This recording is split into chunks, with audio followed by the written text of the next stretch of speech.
can't see Mr. Johnston my time signals very well, so I might stand off to the side. Okay. Anyways, I'll begin when I get a nod from who's my judge today, Mr. J. All right, let's go. Thank you.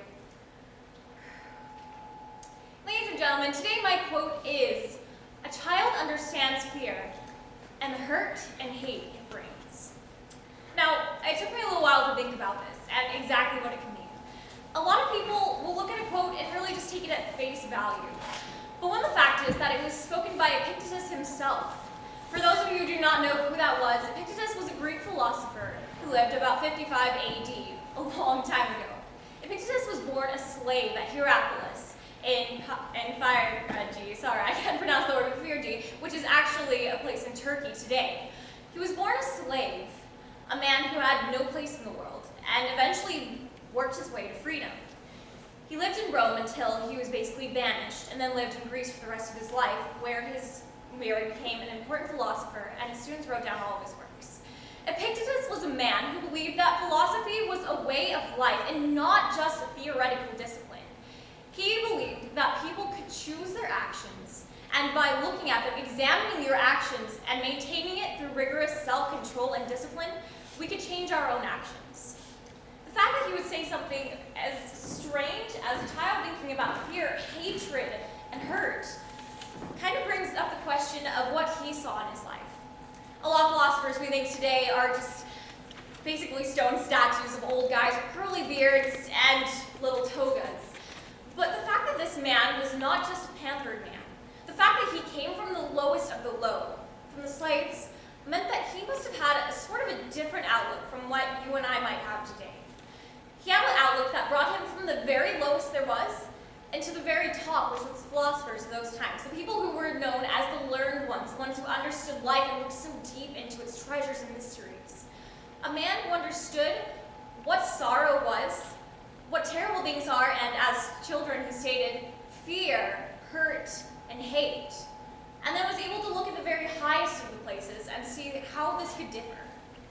The fact that a child sees fear, and not just fear, but the consequences and results it brings, takes us into a child's point of view. We all saw things differently when we were children. We all looked at stuff in a much more innocent way, a simple way, a way that begged us to just see things for basically what they were. Fear meant that there was a boogeyman underneath your bed. Fear meant that sometimes we had to sleep with the light on when the shadows got too dark. Fear meant losing your mom in the grocery store and being surrounded by strangers. Fear didn't really mean what it means today for us. Fear didn't mean terrorists. Fear didn't mean losing a friend to suicide or to drugs. Fear didn't mean being rejected by the people around you. Fear didn't mean that one day you might die by something you have absolutely no control of, considering a man shooting you with a gun, a random stranger kidnapping you, or all the things that suddenly become so dark and so real for what was once so simple. A child looks at fear and only looks at the things that brings it to us.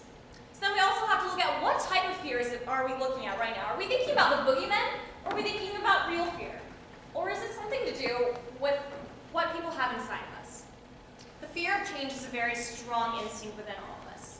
The fear of the unknown, the fear that things might be different, and the fear that bad things can come with it.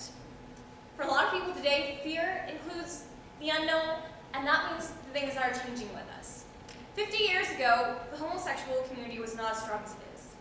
50 years ago, the suicide rate was not nearly up in the hundreds of thousands as it is today.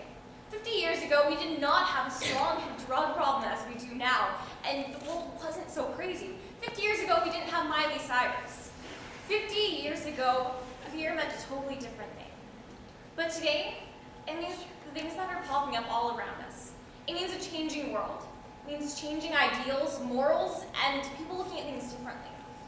And it means people who don't know how to deal with this fear. I know, being a Christian myself, that a lot of us have a really bad rap for judging people and giving in to what we call as our bigotry and our fear and our old religious ways, and letting this turn us into hate and bringing hurt to other people.